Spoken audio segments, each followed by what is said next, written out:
Hello, I'm going to tie a Perdigon for you the way I tie them.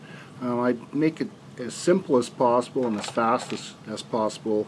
So what I've done, I've just mounted a Hen's BL 154 hook that has a jig hook which has a transverse eye, so that I use that as a stop. The bead on here is actually a Hen's small slot 3.8 millimeter bead, which fits rather well. And then what I'll do here is I'll fill the hole after I've mounted the bead with some UV cure. In this case it's Bondix. It's Canadian Tire Special. And this won't, when you instead of heating it, it won't discolor beads unless you wish it to happen. You can use it on painted beads and such as well. And I just secure that into place once I find my torch here. And that'll just hold it all in position very quickly. It's fast and it's easy, it's mess free. It probably doesn't add any additional weight to the pattern, which is fine. But that has secured the bead into place. And then once it's set, now I'll take my 18-aught nano silk thread, wax it, and I'll just start it in behind the bead and bring it down the hook shank, remove the tag end,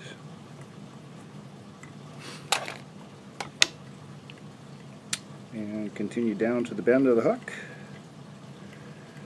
And at this position I'll stop and I'll add in some coq de Leon fiber, maybe 4 to 6, 5 fibers is all a person really needs.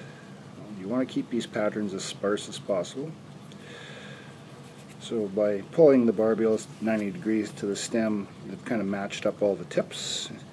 And we want the tail to be body length. So I just measure that off, set it into position, 2 or 3 turns. Make sure that it's all the right length, and then if it is, I'll just continue on with wraps down the hook shank.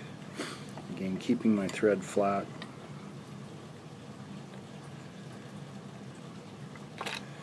Come up behind the eye of the hook, or the bead of the hook, and I'll just do a 2 or 3 knot whip finish at this point. From here, you can leave your thread attached if you like. I've just chosen not to, again, just for speed. And what we have is the Perdigon material, and it's the 1/69th, and I've used kind of a blue-black here. And I'm just going to come up behind the bead, take a few wraps, and then start progressing turns, going down the hook shank. We'll clip away the excess. And again, Perdigons they've sort of transitioned over the last few years. They used to be tied fairly bulky, where the body material was built up behind the eye, behind the bead, to be almost the same thickness as the bead, which is fine. It absolutely works, and that's probably the more traditional way of how they were tied.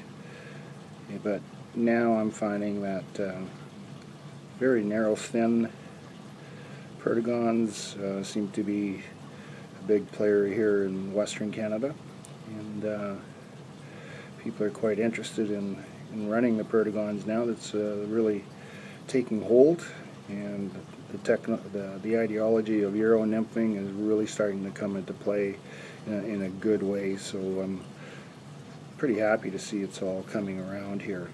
But this is just a basic, fast, simple, easy way of tying a Perdigon.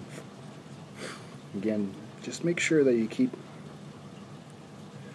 your material as flat as possible. And once behind the bead on the last few wraps, I'll now just whip finish it. Make sure again that everything's flat. I'll just take 2 or 3, 4 turns and pull it down into position. Take it away, and then either add some more UV cure, or what I prefer to do is just add a little bit of head cement, and we have a finished pattern. So hope that's easy for you to understand and to follow, and hopefully we've made tying Perdigon simple and easy for you. You can always put a collar behind this as well if you choose, behind the bead, spectra dubbing or micro flash. It's all your choice. Ostrich hurl also works, emu hurl, rhea hurl. There's a lot of different things that you can put in at the back behind the bead to enhance the pattern, but Perdigon is really just a tail, a bead, and a body. And this is the way I tie it. I hope you enjoyed that. Thank you for watching.